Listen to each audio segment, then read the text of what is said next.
Esto es que en un momento dado se pueda, a través de los acuerdos probatorios, llevar a cabo una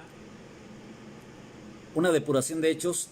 También lo importante es saber que el Ministerio Público qué es lo que tiene que investigar en la etapa complementaria. Y aquí vienen puntos medulares. El Ministerio Público no solamente en una investigación complementaria debe aspirar a establecer nada más la existencia del hecho o la probable responsabilidad o responsabilidad plena de la persona que está siendo señalada como imputada, sino también debe aspirar a acreditar en un momento dado medidas de protección a través de actos de investigación, el poder imponer medidas de apremio, el aspirar a garantizar la reparación del daño mediante providencias precautorias, y en un momento dado también debe de aspirar a acreditar la reparación del daño y lo que se llama la individualización de la pena y medidas de seguridad. ¿Esto por qué lo digo? Porque finalmente el Ministerio Público no solamente tiene que ir con la idea de que acreditando el hecho y la responsabilidad penal se le va a imponer al acusado la pena máxima. Para eso, el artículo 335 del Código Nacional de Procedimientos Penales nos establece que también se deben de ofrecer medios de prueba para acreditar y cuantificar la reparación del daño. Eso lo dice la fracción octava, y la fracción décima habla de los medios de prueba que debe de ofrecer el Ministerio Público para la individualización de la pena y medida de seguridad, pero también para aspirar en su momento a que si el sentenciado solicita algún sustitutivo penal o en su caso la suspensión de la pena, él cuente con los medios de prueba y que los pueda desahogar en una audiencia posterior a la condena para poder llevar a cabo la oposición fundada de que se le pueda otorgar esos beneficios. Entonces quiere decir que cuando nosotros vamos a una etapa intermedia tenemos que pensar que se van a depurar hechos, pero no solamente que van a ser objeto del juicio oral, sino también que en un momento dado se aspire a llevar a cabo acuerdos probatorios, inclusive para la reparación del daño y también para lo que es los sustitutivos penales y en su momento para la individualización de la pena. Dicho de otra forma, si bien el Ministerio Público presenta un escrito de acusación, tiene como finalidad que en un momento dado se le dé conocer a la víctima y se le dé conocer, en su caso, al acusado, para que se puedan pronunciar respecto de este escrito de acusación, pero más allá de lo que tendría que proponer el Ministerio Público en una etapa intermedia, lo debió de haber realizado en una etapa de investigación complementaria. Vamos a decirlo de manera más sencilla. El Ministerio Público en la investigación complementaria debe de investigar hecho, debe de investigar responsabilidad penal, debe de investigar medida de apremio, debe de investigar medida cautelar, debe de investigar providencia precautoria, debe de investigar medio de prueba también o acto de investigación para medidas de protección, para individualización de la pena y medida de seguridad, para sustitutivos penales, para reparación del daño, al menos para poder contar en una etapa intermedia con algo que le vaya a favorecer en un resultado positivo. Llegado el escrito de presentación de la acusación, el Ministerio Público debe de cumplir formalidades que establece el artículo 335, pero aquí viene algo muy interesante que va en función de lo que hemos platicado. ¿Qué va a ser materia del escrito de acusación en la etapa intermedia? Dice el artículo 335 en su último párrafo. La acusación solo podrá formularse por los hechos y personas señaladas en el auto de vinculación a proceso, aunque se efectúe una distinta clasificación, la cual se hará conocimiento del acusado para que obviamente tenga la posibilidad de defenderse. Una cosa hay que entenderlo, es el hecho que va a ser objeto del juicio oral. Ya habíamos dicho que lo que se formula en la imputación es lo que va a determinarse en la vinculación a proceso. La vinculación a proceso es lo que va a permitir que se lleve a cabo la acusación, y en un momento dado la clasificación jurídica es lo que nosotros le podemos establecer como las modificativas, agravantes, atenuantes o las calificativas de la conducta que se le atribuye a una persona.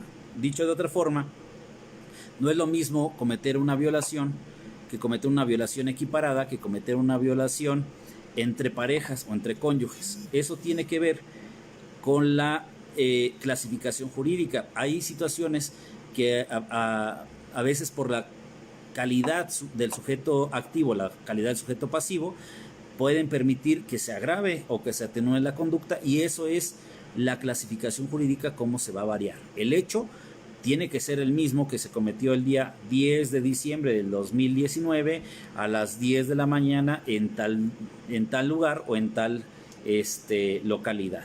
Eso no se va a variar, y eso es lo que va a permitir que una persona se pueda defender y no tengamos en un momento dado ese vacío que permita una inseguridad o una falta de seguridad jurídica. Volviendo al tema, si bien los objetivos de la etapa intermedia es depurar hechos y el ofrecimiento de pruebas, parte de que el primero, con base en la carga de la prueba, de acuerdo al artículo 20 constitucional, apartado A, fracción quinta, que lo es el agente del Ministerio Público, tiene la carga de la prueba en un momento de él proponer cuál es el objeto de la acusación. Y el objeto de la acusación, además de algunas circunstancias, va a ser establecer la relación precisa, clara, circunstanciada y específica de los hechos atribuidos en modo, tiempo y lugar, así como la clasificación jurídica.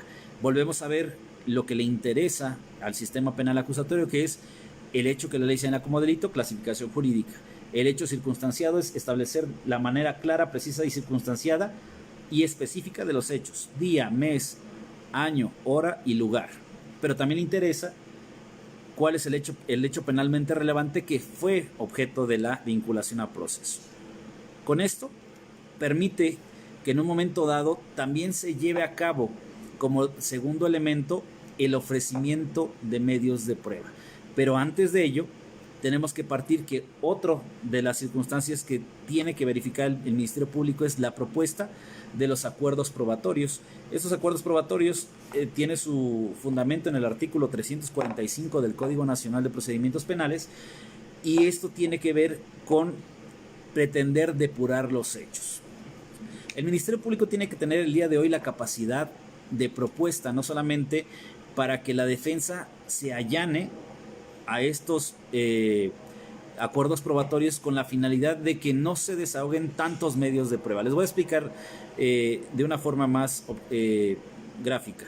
El Ministerio Público puede ofrecer dentro de su escrito de acusación 30 medios de prueba. De esos 30 medios de prueba pueden ser a lo mejor 20 para el hecho que la ley señala como delito, y en los cuales estarán periciales, el levantamiento de cadáver si hablamos de un homicidio, la necropsia, puede estar las periciales en química, las criminalísticas, puede estar la de balística, puede estar en su caso la de radisonato de sodio, la de Walker para ver pólvora en las prendas. Puede haber un sinnúmero de medios de prueba que pueda en su caso ofrecer. Puede ser documentales para acreditar la edad de la víctima, o en su caso la relación de parentesco que existe entre la víctima y el imputado, el acusado. Pero lo interesante de esto es que la defensa debe saber hacia dónde va realmente su defensa. Anteriormente en el sistema tradicional, y esto lo venimos platicando desde hace mucho tiempo, lo normal era platicar en el sentido de que la defensa decía, es que no estuvo en el lugar de los hechos, estaba con su abuelita viendo una película, y en ese momento no se puede acreditar que él estuviera en dos lugares al mismo tiempo. Esa era una casual de las defensas, porque obviamente pues trataban de desubicar a la persona ahí. Pero la pregunta sería, ¿en todas las defensas, en todos los casos, se defiende de la misma manera? Yo considero que no. Aquí hay una situación en la cual, si el defensor objetivamente puede advertir que su defensa va en función de no ubicar a la persona en el lugar de los hechos, o en su caso si se cometió el hecho se cometió bajo alguna causa excluyente de responsabilidad penal, tendría la posibilidad de llegar a acuerdos probatorios. Lo voy a ver desde el punto de vista de la Fiscalía. La Fiscalía obviamente tiene la carga de la prueba y tiene que acreditar tiempo, modo y lugar de las circunstancias del hecho que se llevó a cabo, para efecto de acreditar en un primer momento si es un homicidio, pues que hubo la pérdida de la vida, que hubo la existencia de la vida, la pérdida posterior, y que esa pérdida no obedece a causas naturales. Si fue con proyectil de arma de fuego, pues tendrá que establecer cuál fue la causa de la muerte en su momento, cuál es la temporalidad de esa muerte, lo que se llama cronotanatología, si hubo lesiones previas a la muerte, en un momento dado de qué calibre fue el proyectil de arma de fuego que causó la muerte, de dónde se detonó, si hay indicios que permitan establecer pólvora en la ropa de alguna persona, no sé. Todo esto nos lleva a establecer de manera ordenada el poderle acreditar al órgano jurisdiccional que se llevó a cabo la privación de la vida por causas no naturales. Y eso va a ser el desfile probatorio que vamos a llevar a cabo a través de peritos, a través de que podrían ser criminalistas, de balística, de médico legal, etcétera. La pregunta es, si la defensa tiene como finalidad establecer que él o que sus clientes no estuvieron en el lugar de los hechos, ¿no sería lógico establecer acuerdos probatorios respecto de la causa de la muerte, respecto de la existencia previa y falta posterior de la vida, de la existencia y de la individualización de la víctima? Yo considero que sí. Muchos de los abogados ya han estado cambiando esa conducta de no someter o no considerar procedente, pertinente los acuerdos probatorios. Lo único que trae como consecuencia es que tienen que esperar, con base en la carga de la prueba, el desfile probatorio del Ministerio Público para posteriormente que tenga intervención la víctima y su asesor jurídico si ofrecieron medios de prueba. Puede ser que eso lo que trae como consecuencia es que se alargue la prisión preventiva para sus clientes. Ahora bien, si un defensor tiene bien cimentada, bien puesta, bien establecida cuál va a ser su defensa y permite establecer que en un momento dado él lo que va a controvertir es la responsabilidad penal de su defenso, lo que no va a controvertir es que hay una persona privada de la vida, que existía previamente, que vivía y que murió no de causas naturales, que fue privada de la vida por proyectil de arma de fuego, que ese proyectil tenía un calibre, que ese calibre a lo mejor salió de un arma de fuego de determinadas características, pero que en ningún momento esos indicios o esos medios de prueba que pudieran quedar por acreditados, pues puede impactar en la responsabilidad penal de su defenso. Lo digo de otra manera, hay que establecer perfectamente cuál en su momento va a ser la técnica o en su caso la teoría del caso que va a llevar a cabo la defensa para poder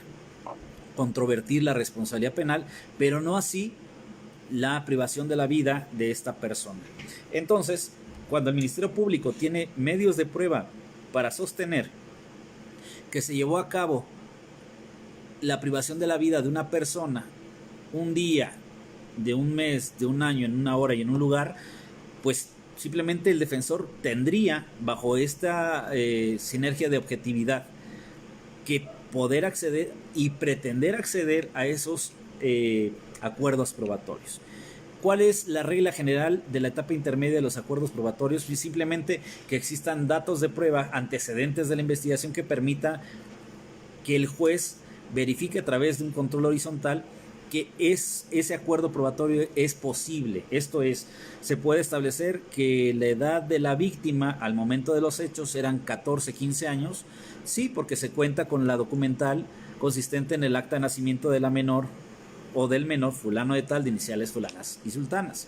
Defensa, ¿está de acuerdo? Sí. Entonces se tiene por acuerdo probatorio que al día de los hechos el menor de iniciales o la menor de iniciales fulana, sultana y perengana tenía 13, 14, 15 años. Y eso va a permitir que uno de los objetivos de la etapa intermedia, que es depurar los hechos, no sea objeto de debate, de controversia, y que permita que sea un juicio muy fluido, para poder tener por acreditado en un delito de homicidio, pues que había una persona, que esa persona en vida llevaba el nombre de tal, que vivió y que nació en tal lugar, en tal año, en tal momento, que al momento de la muerte tenía 15, 20, 35 años, que los familiares más cercanos podrían ser los hijos, la esposa, no sé, que se encontraba casado, posiblemente tener por acreditada con la necropsia de ley un acuerdo probatorio en cuanto que la causa de la muerte lo originó el choque hipovolémico, laceración de pulmón izquierdo, y esto es porque la penetración fue al pulmón izquierdo, que el calibre que se utilizó para llevar a cabo la privación de la vida lo fue una 9 milímetros o un .223. Todo ello permite, a través de una defensa objetiva y obviamente de la lealtad con la que deben de trabajar las partes en esta etapa intermedia, que es muy técnica, que haya un acuerdo probatorio. ¿Cuál sería la excepción al acuerdo probatorio para que el juez lo tuviera por acreditado? Que la asesoría jurídica, en este caso la víctima ofendido, se opusiera, pero que esa oposición fuera fundada, y fuera fundada en el sentido de que perjudicaría a lo mejor la teoría del caso, tanto del Ministerio Público como la que en su momento tiene como finalidad la víctima ofendido, que es complementar la acusación. Pero este es un pequeño acercamiento en cuanto a ver la finalidad o el deber ser de los acuerdos probatorios. Ahora bien, vuelvo al escrito de acusación del Ministerio Público, que tiene como finalidad cumplir requisitos del artículo 335, y dentro de ellos es la propuesta de acuerdos probatorios. Dice el artículo 335 que en la fracción 12ª, la propuesta de acuerdos probatorios, y esta propuesta debe de ofrecerse y debe de hacerse en un sentido muy sencillo. Se tenga por probado que los hechos sucedieron el día 10 de noviembre del 2019, que los hechos sucedieron en la calle Melchor Ocampo, número 18, interior 20 de la colonia Lázaro Cárdenas, en el municipio de X entidad de la República, que en dicho domicilio se descubrió el cadáver sin vida de la persona que en vida llevaba el nombre de tal persona. Esas son propuestas muy sencillas, que además le va a permitir decir al Ministerio Público, y esto se tiene por probado con tal acto de investigación, que podría ser una entrevista, que podría ser una documental, que podría ser, en su caso, una pericial. Esa es la forma muy sencilla de llevar a cabo los acuerdos probatorios, y que obviamente gente muy técnica es la que lo lleva a cabo el día de hoy en las audiencias. La otra finalidad de la etapa intermedia es el ofrecimiento y admisión de medios de prueba. La primera etapa deviene del escrito de acusación del Ministerio Público, cuando ofrece 3 tipos de medios de prueba. 1, para acreditar el hecho y la responsabilidad penal. Aquí ya no hablamos propiamente de una probabilidad. Aquí, con el escrito de acusación, hace las veces del sistema tradicional de la pretensión punitiva. ¿Qué va a hacer el Ministerio Público cuando lleva a cabo la acusación? Es ejercitar la pretensión punitiva, porque ya va a establecer no solamente que hay una responsabilidad penal de esa persona, sino que va a sustentar la pena que él va a proponer, pero no con base en la pretensión que el Ministerio Público de manera subjetiva tenga, sino que va a establecer que en un momento dado lo va a acreditar con medios de prueba que se van a desahogar en su momento de llevar a cabo en juicio oral una sentencia condenatoria. ¿Cuál es el fundamento de esto? El Ministerio Público tiene que ofrecer medios de prueba para acreditar y para cuantificar la reparación del daño. Artículo 335, fracción 8ª, y para ofrecer medios de prueba para individualización de penas. Esto es la pretensión punitiva que tiene el Ministerio Público, y en su momento para verificar la procedencia o no de sustitutivos penales o de suspensión de la pena. Esto tiene como finalidad también que el Ministerio Público se anticipe que él establezca que va a obtener en el juicio oral una sentencia condenatoria. ¿Y esto por qué es? Parecería absurdo que si todavía no hay una sentencia condenatoria, nosotros nos estemos anticipando a pretender una pena y en su caso la cuantificación del daño. No es así. El sistema acusatorio tiene como finalidad que se respete la presunción de inocencia en todo momento, inclusive en juicio oral, pero tiene como finalidad que del Ministerio Público, de lo que investigó en la complementaria, pretenda o tenga la pretensión punitiva de llevar a cabo una sentencia condenatoria. Y que una vez que se haya llevado esa sentencia condenatoria, que déjenme decirles, tendrá que ser por el mismo hecho o hechos que fueron materia de la formulación de imputación, de la vinculación a proceso y del escrito de acusación, eso lo dice el artículo 407 del Código Nacional, tendremos que irnos a una audiencia que también lleva las mismas reglas del juicio oral que establecen los artículos 408 y 409 del Código Nacional. Si ustedes van a su Código Nacional, se va a establecer que una vez que se haya determinado la responsabilidad penal o la culpabilidad de esta persona que ha sido sentenciada, vamos a entrar a un juicio oral en donde se van a desahogar los medios de prueba que se ofrecieron en la etapa intermedia, pero únicamente tienen que ver con reparación del daño, cuantificación de la reparación del daño, individualización de la pena y sustitutivos penales. ¿Por qué se hace de esa forma? Porque en un momento dado, lo que se pretende es que ya se venció la presunción de inocencia a través de una sentencia condenatoria, y lo que vamos a ir ahora a tratar de acreditar es que no se le debe de poner la mínima bajo una carga de la prueba. Yo tengo que acreditar como Ministerio Público que se le debe de imponer más de la mínima. Esto es el margen que establece la punibilidad, que es la pena mínima hasta la pena máxima. Yo tengo que acreditar a través de herramientas que me da el Código Penal de cada entidad, que es individualizar la pena. Yo tengo que establecer pues cuál es el grado de instrucción escolar de esta persona, cuáles son los medios comisivos que utilizó para efecto de poder privar de la vida, porque no es lo mismo dispararle a una persona a asestarle 40 puñaladas. Aquí la situación es que el Ministerio Público, bajo ese principio constitucional de la carga de la prueba, tiene que darle al Tribunal de Enjuiciamiento mecanismos para que ellos tengan un criterio hacia arriba de la punibilidad, que ellos consideren que no se le debe de juzgar como mínima peligrosidad, sino como media o máxima. Esto permite, a través del desahogo de medios de prueba, que el juez cuente, o el Tribunal de Enjuiciamiento cuente con pruebas para poder determinar la sentencia. Uno de los principios más importantes también del sistema acusatorio es que todo lo actuado como dato de prueba no podrá ser utilizado para la sentencia. El artículo 359 y el artículo 402 del Código Nacional establecen claramente que solamente se tomará en consideración para la sentencia, y la sentencia contempla responsabilidad penal, pena, reparación del daño y sustitutivos penales. Entonces, para la sentencia definitiva solamente se podrán tomar en cuenta aquellas pruebas que hayan sido desahogadas en juicio. Ya la parte del desahogo y de la incorporación es materia de un juicio oral, que no será materia de esta plática. Pero pasando al tema de la etapa intermedia, si bien ya vimos que la finalidad es depurar hechos a través de acuerdos probatorios, que no hay de otra forma, y el ofrecimiento de medios de prueba, ¿cuál es la intervención que tienen las demás partes en esta etapa intermedia? Primero, estamos hablando de una fase escrita, en donde el Ministerio Público presenta para aperturar la etapa intermedia un escrito de acusación.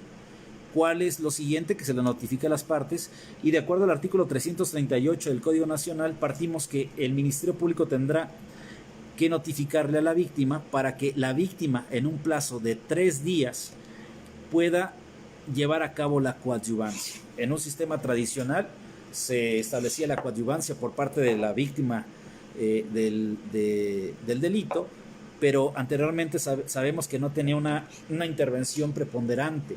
Eran muy pocos estados, como el de Hidalgo, en donde permitían que un asesor jurídico tuviera intervención, pero la mayoría, el Ministerio Público le decía: sí, yo te recibo las pruebas, espérate que haya una reparación del daño, pero se tenía que someter la víctima a lo que el Ministerio Público le decía. El día de hoy no. El día de hoy, desde la propia denuncia que lleva acto equivalente, es la obligación del Ministerio Público ponerle un representante o asesor jurídico, mejor dicho, a la víctima en igualdad de circunstancias que podía tener el defensor, y que de acuerdo al artículo 110 del Código Nacional pues tienen exactamente los mismos derechos y obligaciones. Ahora bien, ¿qué debe de cumplir en la fase escrita la víctima? Pues en el término de 3 días, dentro de ese término, tiene que constituirse como coadyuvante del Ministerio Público. Aquí viene otra situación que es muy importante establecer. La coadyuvancia viene de ser colitigantes, coadyuvar viene de ayuda. Me ha topado muchas veces en la práctica donde la víctima, a través de su asesor, tiene una idea totalmente distinta de lo que se investigó y él quiere hacer su propia investigación, y eso no es la finalidad de la coadyuvancia. La coadyuvancia es llevar a cabo ofrecimiento de medios de prueba para complementar, dice el artículo 338, complementar lo que el Ministerio Público no haya podido investigar. Aquí viene un pequeño detalle. Todo esto que estamos o que estoy estableciendo de manera personal, debemos de entender lo que es con base en la práctica que yo he vivido 18 años de abogado en la práctica, pero tiene que ver con criterios que tienen diferentes tribunales en diferentes estados de la República. Muchos dicen que los medios de prueba que tienen que ofrecer la víctima ofendido los tuvo que haber descubierto en la etapa de investigación complementaria. Yo hasta este momento no concibo esa idea, porque lo que se pretende en un momento dado es que la investigación complementaria sea para el Ministerio Público y en su caso para la defensa, si tiene que llevar a cabo algún medio de prueba para poder en su momento establecer alguna situación de sobreseimiento.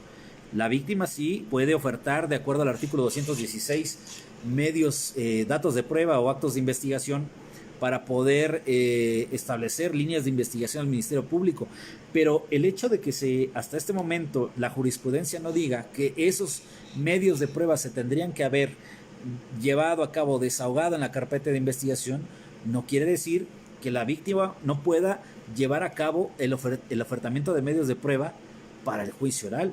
Simplemente tiene que cumplir con lo que dice el artículo 217 del Código Nacional. Tiene que hacer un descubrimiento probatorio, tiene que hacer de un momento dado, llevar a cabo en igualdad de circunstancias todo lo que tenga que ver con las formalidades que debe de cumplir el escrito de acusación. ¿Dónde lo dice el artículo 339 del Código Nacional?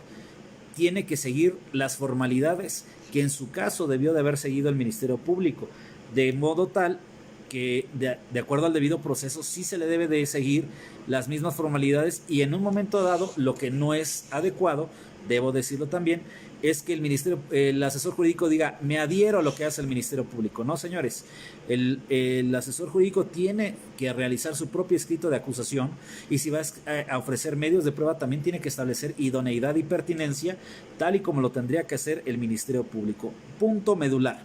El artículo 335 en su último párrafo habla de que si el Ministerio Público va a desahogar testimonios o periciales, tiene que llevar a cabo la presentación de una lista, identificando a los testigos, estableciendo nombre, apellidos, domicilio y modo de localizarlos.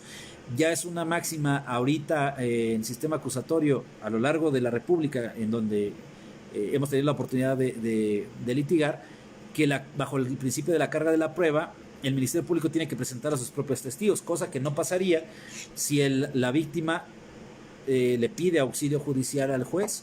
Considero que en una igualdad ante la ley, igualdad de circunstancias, el juez podría, porque el particular no tiene medios de premio, podría otorgarle ese auxilio. Pero sí, lo dice el artículo 335, último párrafo, que si el Ministerio Público, en su caso la víctima ofendida, ofrecieran como medios de prueba la declaración de testigos o peritos, deberán de cumplir los requisitos, no solamente de establecer el nombre, domicilio y la forma de localización, y también tendrán que establecer puntos sobre los cuales versarán los interrogatorios. Aquí viene una parte también muy importante. En la práctica nos hemos topado con situación de que hablará de circunstancias anteriores, posteriores y concomitantes del hecho a esclarecer. Lo que a mi consideración el Código Nacional pretende es que se lleve a cabo los puntos generales sobre los que va a declarar, cuáles podrían ser en su momento, en dónde se encontraba el día 10 de noviembre del 2019, qué es lo que percibió a través de los sentidos, en relación a los hechos que se investigan, cuál fue su intervención en la investigación, si rindió alguna entrevista, cuál fue el objeto de esa entrevista, qué es lo que percibió, no sé, puntos que permitan que a través de un interrogatorio y contrainterrogatorio se vayan ciñendo a lo que el Ministerio Público, y en su caso también lo debe de hacer la víctima ofendido, pretendan obtener como información. Claro está que lo que quedó en el antecedente de investigación no va a llegar a juicio oral, salvo las excepciones del artículo 385 del Código Nacional de Procedimientos Penales, que si no me equivoco permite establecer cuando hay una persona que, habiendo declarado, ha perdido la vida. 386, las excepciones es que el testigo coimputado haya fallecido, presenta algún trastorno y todo ello. Pero precisamente el 385 nos dice: no se podrán incorporar ni hacer valer como medios de prueba los antecedentes de investigación del Ministerio Público y de la Policía. Entonces, fíjense, esto que es un buen tip. Primero, el escrito de la víctima debe de cumplir los requisitos del escrito del Ministerio Público de acuerdo al 335, sí, porque si no es susceptible de no ser tomado en consideración. Que la víctima se debe de allanar a lo que hace el Ministerio Público, no lo considero lo correcto, porque inclusive si se adhiere al ofrecimiento de un Ministerio Público y el Ministerio Público se desiste, le para perjuicio el desistimiento del Ministerio Público. Por eso es importante que el asesor jurídico pues tenga la finalidad también de ofertar un medio de prueba, a lo mejor distinto o podría ser diferente de los que ofreció el Ministerio Público en la investigación complementaria. Y eso también podría ser porque la víctima, muchas de las veces hemos visto que el Ministerio Público no acreditó ni cuantificó la reparación del daño, pero el artículo 338, además de solicitar el pago de la reparación y cuantificar su monto, también se refiere a medios de prueba que permitan de una manera objetiva cuantificarla. ¿Cuál es el parámetro o cuál es, en su caso, lo que se debe de cumplir dentro de este estadio procesal de la investigación, de la etapa intermedia en su fase escrita? Previo a que tenga intervención el imputado, se debe de llevar a cabo, y una vez que ya ha llevado a cabo también la presentación de su escrito de coadyuvancia o no, se debe de establecer el descubrimiento probatorio. Este es otro punto medular. ¿Qué se debe de entender por descubrimiento probatorio? El descubrimiento probatorio es la fase procesal que nos permite saber con qué cuenta el Ministerio Público, con qué cuenta la víctima u ofendido y con qué va a contar el acusado para que sea objeto de la fase oral de la etapa intermedia. Vamos a establecer este punto. El descubrimiento probatorio nace una vez que el Ministerio Público ha presentado su escrito de acusación, automáticamente tiene la obligación de darle apertura a la carpeta de investigación, no solamente a la víctima, no solamente también al acusado, sino de todos los indicios, objetos, documentos o todo lo que vaya a pretender desahogar, inclusive, dice la jurisprudencia, de aquello que tampoco vaya a utilizar. ¿Por qué? Porque puede ser que esos documentos, objetos o inclusive periciales le pudieran servir también al acusado para poder acreditar su teoría del caso. Les voy a poner un ejemplo.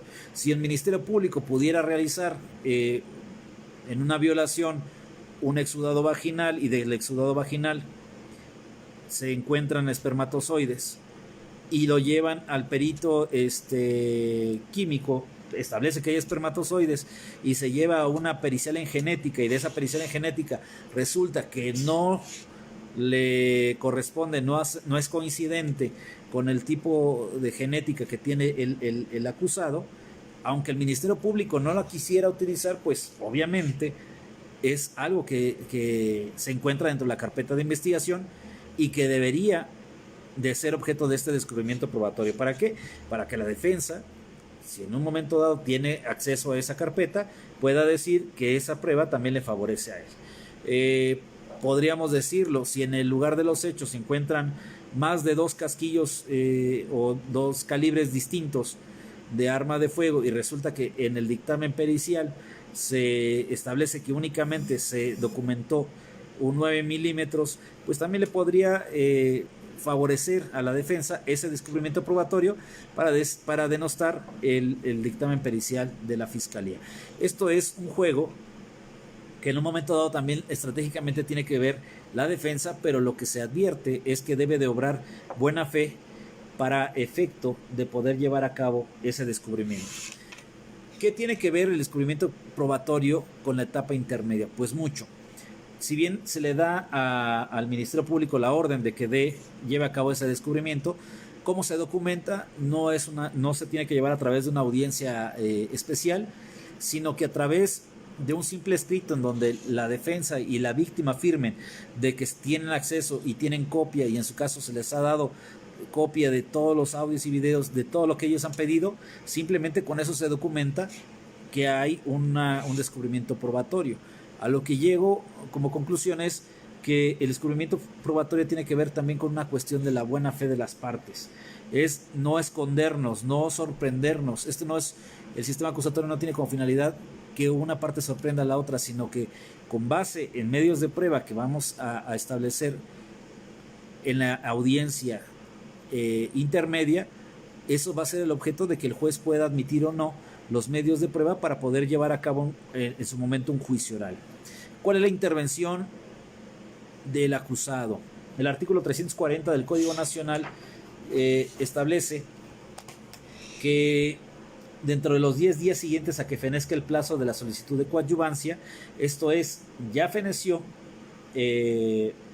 la coadyuvancia, esto es, Ministerio Público presenta su escrito, se le da 3 días al asesor victimal, fenece en esos 3 días, tiene 10 días y dentro de esos 10 días la defensa puede presentar por escrito ante el juez de control, puede llevar a cabo el pronunciamiento respecto de vicios formales. Los vicios formales es aquellos nombres, fechas o algo que se haya establecido de manera incorrecta. Puede ofrecer los medios de prueba que pretenda desahogar en la audiencia de juicio oral. Puede solicitar acumulación o separación de acusaciones, que esto es muy común para cuando hay diversos acusados. A veces se complica mucho la labor del defensor porque son 10 acusados, hay 6 abogados y cada quien tiene su teoría del caso y luego se anda comprometiendo. A lo mejor la información que a uno le beneficia, al otro le afecta, se puede separar y en su caso puede manifestarse sobre acuerdos probatorios, que ya dijimos que es muy importante. La función de la defensa tiene que ver también con el descubrimiento probatorio. Aquí hay 2 situaciones que pretendo dejar en claro. ¿Se puede modificar el plazo de 10 días para que la defensa pueda preparar mejor su caso? Sí. Hay 2 supuestos. El artículo 341, segundo párrafo, establece que previa a la celebración de la audiencia intermedia, el juez de control, por una sola ocasión, podrá, a solicitud de la defensa, diferir hasta por 10 días. Esto se hace en un momento dado cuando ya tenemos ese escrito de que no es propiamente una contestación.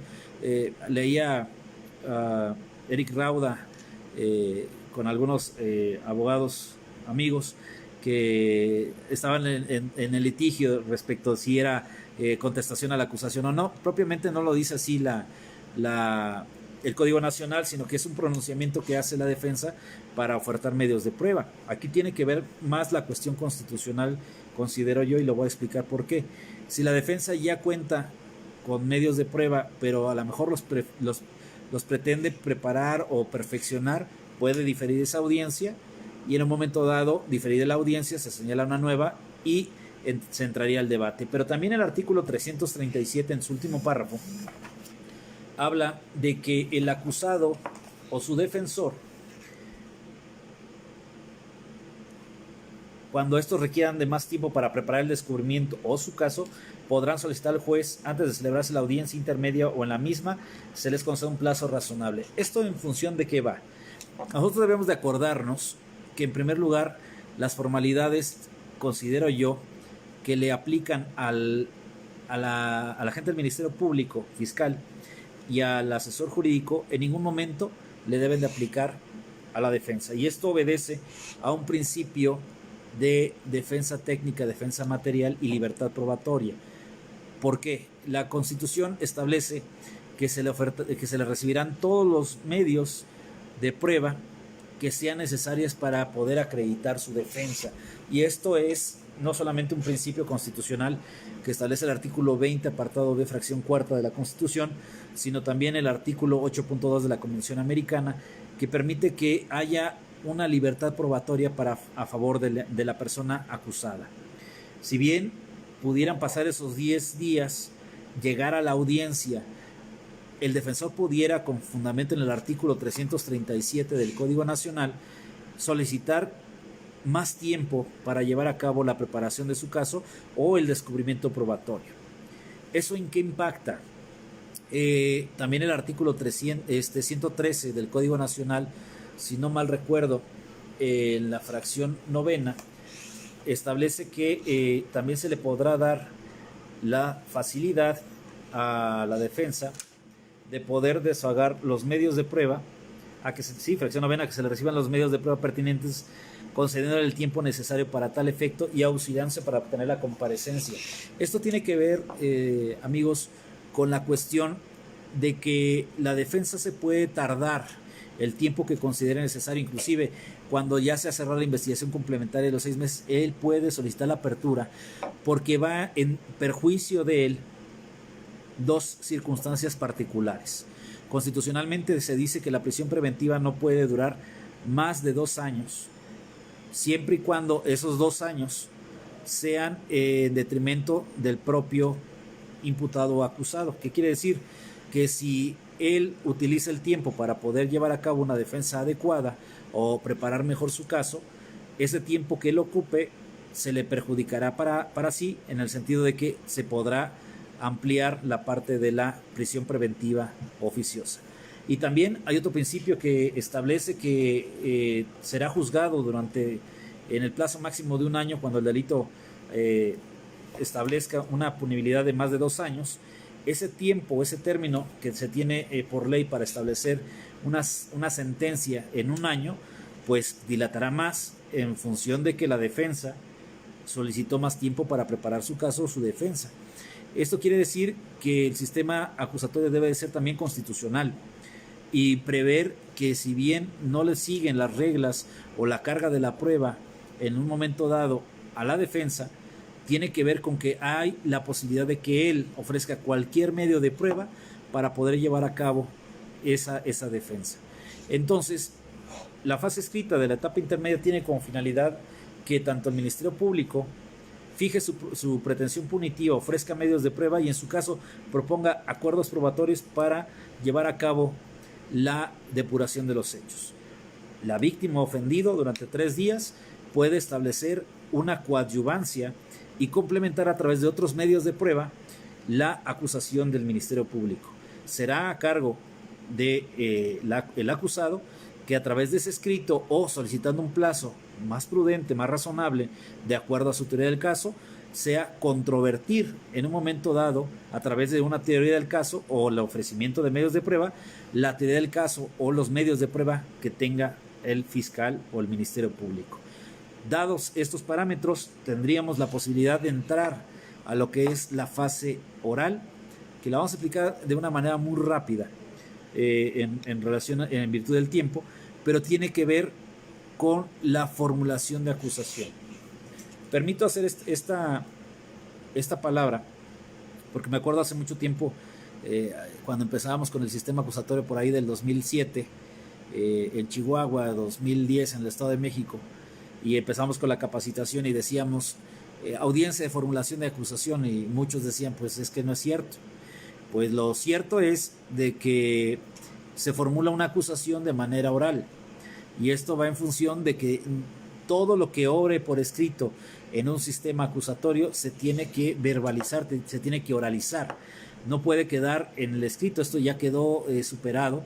Tan es así que las determinaciones que se establecían en el artículo 67 del Código Nacional han ido superándose a través de los propios audios y videos que la Suprema Corte de Justicia ha establecido como documental pública, y que en un momento dado este escrito de acusación no es que se le corra traslado a las partes y que en un momento dado sea el debate en la audiencia intermedia, sino que simplemente vamos a ir a formalizar, a verbalizar, a reproducir de manera oral lo que el Ministerio Público va a llevar a cabo en esta audiencia intermedia. Va a exponer su escrito de acusación, va a fijar su postura en cuanto a la pena y las medidas de seguridad, va a solicitar la reparación del daño, que obviamente dijimos que queda para un segundo término, pero lo interesante es el ofrecimiento de pruebas. El ofrecimiento de pruebas también, que lo va a hacer la parte de la víctima ofendido y en su momento la defensa. Y aquí entra en vigor lo que es la segunda parte o el segundo punto toral de la etapa intermedia: el ofrecimiento y admisión de medios de prueba. ¿En qué se basa el juez de control, que es ante quien se lleva como audiencia preliminar esta etapa de discusión sobre la admisión o no de medios de prueba? El artículo 346 del Código Nacional establece los parámetros que se deben de llevar a cabo para poder, a través de argumentación, de establecer idoneidad y pertinencia, de que en un momento dado se pueda establecer que no hay sobreabundancia, que el medio de prueba no es innecesario, que en un momento dado el medio de prueba no va a ser dilatorio, que tiene que ver con los hechos controvertidos, porque propiamente antes de entrar a la parte de si se admiten o no los medios de prueba, el juez de control tendrá que verificar si los acuerdos probatorios que se dice son fundamentales en esta etapa intermedia tienen por acreditados ciertos hechos. Vamos, ¿de qué serviría entrar al debate respecto de la edad de una menor de edad si ya se tuvo por acreditado que ella al día de los hechos contaba con 14 años? Sería ocioso admitir tanto la prueba documental como cualquier testigo o cualquier perito que tendría como finalidad acreditar ese dato, esa información. Por eso, cuando se tiene por acreditado algún acuerdo probatorio, la consecuencia directa e inmediata es que se excluya el medio de prueba, porque ya es un hecho que no es controvertido. Inclusive, si ustedes checan el artículo 346, uno de los puntos que tendría como finalidad excluir uno de los medios de prueba sería la fracción primera, inciso C, porque es un hecho innecesario, es un medio de prueba innecesario. ¿Por qué? Por referirse a hechos públicos, notorios o incontrovertidos. Los puntos medulares que serán debate de la etapa intermedia para poder admitir o no un medio de prueba.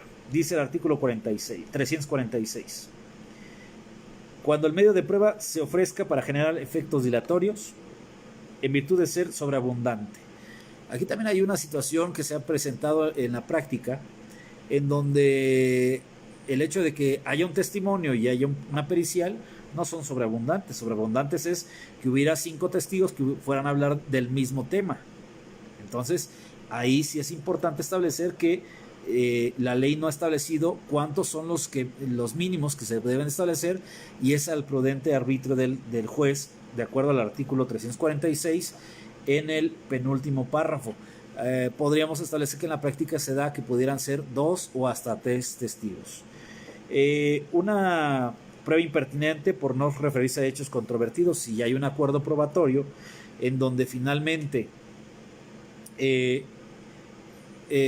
no va a ser objeto ese medio de prueba de algo que quedó como un hecho controvertido, pues no debe ser admitido, porque únicamente tendría efectos dilatorios. Innecesarias, cuando ya quedan establecidos cuáles son los hechos que no son controvertidos y se ofrecen medios de prueba para acreditar eso, pues son pruebas innecesarias.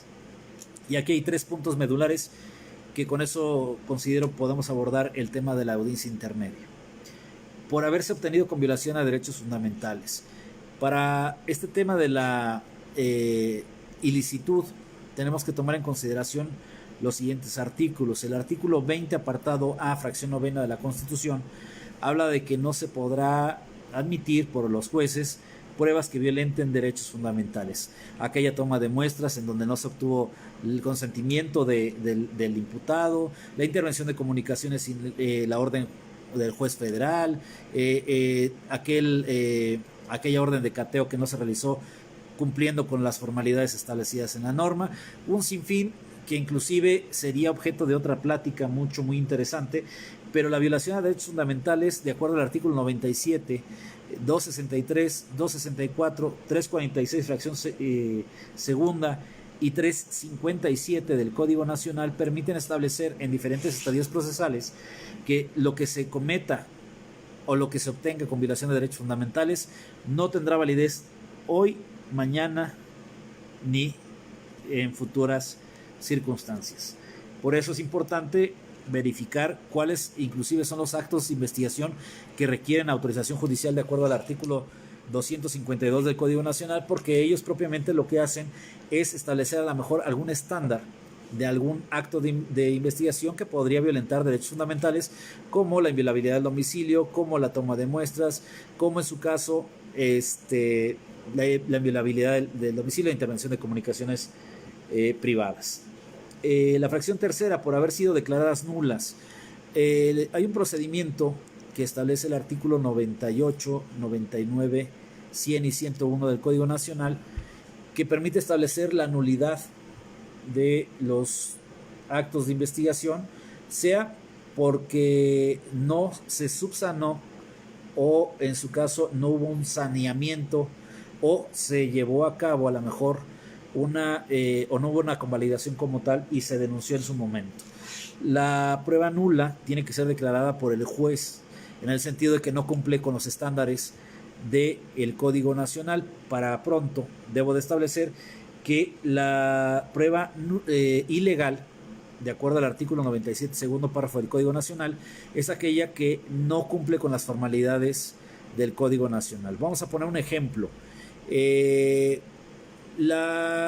acceso que le da un particular a la autoridad para ingresar a un domicilio sin orden de cateo tiene como finalidad que se lleve a cabo con el consentimiento del particular, pero ese consentimiento tiene que ser ratificado, dice el artículo 290, dentro de 5 días. ¿Qué pasaría si dentro de 5 días no se ratifica? Pues al menos hasta en tanto no se ponga en conocimiento del juez, no habría ningún problema, porque sería susceptible de un saneamiento o de una convalidación. Si la defensa tiene conocimiento de ello y no lo impugna, podría convalidarse. Pero si se lleva ante el juez de control y no se lleva a cabo esa ratificación, pudiera ser objeto de nulidad, porque no se cumplió con las formalidades del procedimiento. Un reconocimiento de personas en donde quien hace el reconocimiento propiamente pudiera ser el mismo Ministerio Público que lleva a cabo la investigación. Ahí sí tiene cabida la nulidad, porque el artículo 277 te dice cuáles son los parámetros que pudiera tener o que se debieran de cumplir para poder tener por satisfecho o por legal esa práctica. Entonces, ¿cuál es la diferencia desde mi perspectiva entre nulidad e ilegalidad? Ilegalidad es que se practique el acto de investigación no cumpliendo los requisitos del Código Nacional. Y nulidad es determinar por órgano jurisdiccional que ese acto de investigación va a quedar nulo por lo mismo que no cumplió los actos o las formalidades previstas en el Código Nacional. Entonces, bajo ese tenor, el último parámetro que nos lleva a establecer es dónde comienza y dónde termina la etapa intermedia. La etapa intermedia, dijimos, inicia con el escrito de acusación que presenta ante el juez de control, el Ministerio Público, pero concluye, después de todo este estadio procesal, con el dictado de un auto de apertura a juicio oral. ¿Qué contendrá el auto de apertura a juicio oral? Dice el artículo 347, es la determinación por medio del cual el juez de control determina el tribunal de enjuiciamiento, y esto va actualmente más en función a que si será un tribunal unitario o un tribunal integrado por 3 jueces. Lo digo porque por la carga de trabajo los tribunales han establecido acuerdos en donde determinados delitos, que son los de alto impacto, como pudiera ser secuestro, homicidio, violación, entre algunos otros en algunos estados, se va a llevar a cabo por 3 jueces que integrarán el tribunal de enjuiciamiento. En algunos otros estados, los demás juicios que pudieran llevarse a cabo, se llevará a cabo por un juez de un tribunal unitario que lo contempla un juez. La individualización de los acusados, esto es, quiénes son los acusados, quiénes son sus abogados. Aquí viene lo interesante de nueva cuenta, la acusación que deberá ser objeto del juicio y las correcciones formales. ¿Cuál es la acusación que va a ser objeto del juicio oral? La acusación va a formar parte sobre el hecho que fue objeto en la acusación. La acusación ya dijimos que es el hecho sobre el cual versó el auto de vinculación a proceso que derivó directa e inmediatamente de la formulación de imputación. Por eso se establece que este sistema es de acto, no de autor. Nos interesa qué hizo tal día, tal hora y en tal lugar. Acuerdos probatorios que puedan determinar qué actos ya no van a ser materia de controversia ni de debate en el juicio oral. También los medios de prueba que van a ser admitidos y desahogados en la audiencia de juicio oral para el hecho y la responsabilidad penal. Ojo, ¿por qué para hecho y responsabilidad penal? Porque es inmediatamente de lo que nos vamos a ocupar en el juicio oral para determinar responsabilidad penal o, en su caso, para una sentencia absolutoria. Los medios de prueba que se deban desahogar para la individualización de sanciones y reparación del daño, que, vuelvo a insistirlo, el artículo 408 y 409 del Código Nacional nos dirá que solamente o sí, solo si se lleva una sentencia condenatoria, iremos a esa audiencia de juicio oral ante el mismo tribunal de enjuiciamiento que me dio la sentencia de condena, nada más para establecer el quantum de la reparación del daño y el quantum de la pena y, en su caso, los sustitutivos penales. Tendremos que establecer las medidas de resguardo de identidad y datos personales, esto es, el artículo, si no mal recuerdo, el artículo 64 del Código Nacional habla de los supuestos en los cuales se debe de salvaguardar algunos datos, como pudieran ser cuando intervienen menores de edad, propiamente cuando puedan afectar la integridad de alguna de las partes, la seguridad pública nacional, el juzgador le estime conveniente, el interés superior del menor, que son situaciones que se deben de salvaguardar y que serán objeto de tratamiento procesal en el juicio oral. También las personas que deban de ser citadas, ya dijimos, de acuerdo a la carga de la prueba, se ha establecido que el Ministerio Público es quien debe de presentar a través de sus medios de apremio a los testigos bajo el principio de carga de la prueba, pero en su caso pudiera ser que para la víctima y para el acusado el órgano jurisdiccional dé los mecanismos para citar a estos testigos y que se pueda llevar a cabo en igualdad ante la ley, igualdad en circunstancias, ese desahogo de medios de prueba. Y las medidas cautelares que se le hayan impuesto al acusado, que es propiamente pudiera ser la de prisión preventiva oficiosa justificada, dependiendo la que venga arrastrando en etapas preliminares. Este tema de etapa intermedia es muy interesante, tanto que la gente que litiga materia civil, lo digo en todas las capacitaciones, es la etapa técnica o más técnica del sistema acusatorio.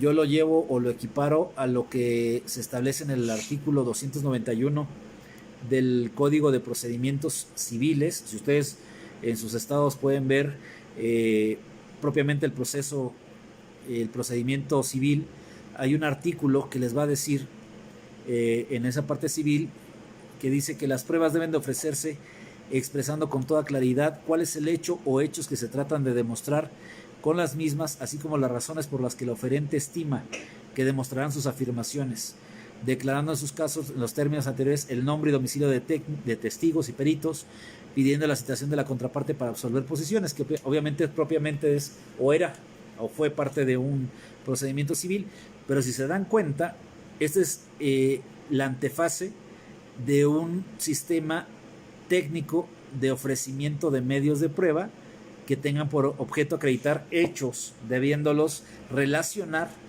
y expresar las razones, que no es otra cosa más que idoneidad y pertinencia, para efecto de poder acceder a esta etapa de audiencia intermedia en su fase oral. Y si se dan cuenta, también el artículo 298 de aquel Código de Procedimientos Civiles dice: al día siguiente en el que termine el periodo de ofrecimiento de pruebas, que propiamente sería la audiencia de intermedia, el juez dictará una resolución en la que terminará las pruebas que se admitan sobre cada hecho, pudiendo limitar el número de testigos prudencialmente. En ningún caso el juez admitirá pruebas o diligencias ofrecidas extemporáneamente que sean contrarias al derecho a la moral sobre hechos que no hayan sido controvertidos por las partes o hechos imposibles o notoriamente inverosímiles. Si lo llevamos a la práctica del artículo 346, este sistema acusatorio ha venido a dar una parte técnica a lo que es la fase oral de la etapa intermedia. ¿Qué quiere decir? Si nos remontamos a lo que decía el artículo 335 en su último párrafo, cuando habla de establecer los hechos sobre los cuales va a versar esos testimonios, propiamente nos está diciendo que tenemos que acreditar idoneidad y pertinencia, tanto el Ministerio Público como la víctima, para que esos medios de prueba sean admitidos. Y en su momento de ofrecerse medios de prueba que sean dilatorios, que sean contrarios a la norma, que no sean susceptibles de controversia, pues obviamente la consecuencia directa e inmediata del juez de control es inadmitir los medios de prueba. Por último, y tiene que ver con este auto de apertura juicio oral, también tenemos que estudiar los medios ordinarios de impugnación. He escuchado muchas veces que los abogados interponen el recurso de revocación en la audiencia intermedia cuando no se les admite un medio de prueba. El artículo 367 del Código Nacional de Procedimientos Penales establece cuáles son los actos que son susceptibles de apelación, y el artículo 467, fracción 11ª, habla que son apelables las resoluciones emitidas por el juez de control, las que excluyan algún medio de prueba. Esto es, por regla general, son apelables las que excluyan medios de prueba, son inapelables ni revocables las que admitan medios de prueba. Y con eso termino con la jurisprudencia de la Suprema Corte de Justicia, en donde dice que los medios de prueba los medios de prueba admitidos no constituyen un acto de imposible reparación, por lo cual es improcedente el juicio de amparo indirecto. Bueno, como tal, la fase escrita, la fase oral de la etapa intermedia, que tiene como objetivo el depurar los hechos y ofrecer y admitir medios de prueba, es una de las etapas más importantes del sistema penal acusatorio, pues sin ella podríamos llegar a una fase, en la fase de juicio oral, en donde inclusive pudiéramos ofertar el arma de fuego, pero si no tenemos al testigo idóneo y pertinente para poderlo incorporar, pues simplemente esa arma de fuego no se pudiera incorporar. Pero más allá de pensar el día de hoy en la etapa intermedia, en técnicas de litigación que son muy socorridas para el juicio oral, considero pertinente que la etapa de investigación, tanto inicial como complementaria, es la columna vertebral de este sistema acusatorio.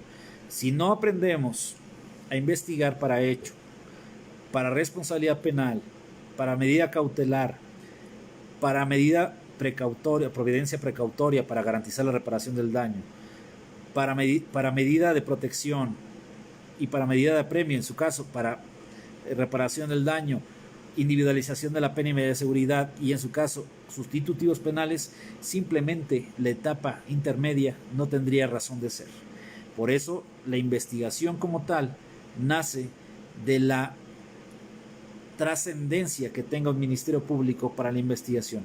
Es cierto, el Ministerio Público debe observar principios como objetividad, como lealtad y buena fe, como diligencia y profesionalismo, pero si el Ministerio Público no cuenta con una teoría del caso, no cuenta con líneas de investigación, simplemente será una etapa más, la etapa intermedia. Agradezco de nueva cuenta a la Federación Iberoamericana de Abogados, a mi amigo Antonio Loyola y a Francisco Morales esta oportunidad que de nueva cuenta tengo para participar con la FIA. Seguro estoy que el día de mañana nos volveremos a ver en alguna otra plática, y también estoy abierto a cualquier pregunta que se sirvan realizar al suscrito. Les agradece mucho su amigo Jorge Alberto Camacho Delgado, y espero que esta plática haya sido pues importante en algunos aspectos prácticos. Hay muchos temas que platicar, sin duda alguna habrá temas a favor, temas en contra. Lo interesante es que el sistema acusatorio, como el derecho, no es una ciencia exacta, es una ciencia argumentativa. Les agradezco y que tengan buena tarde.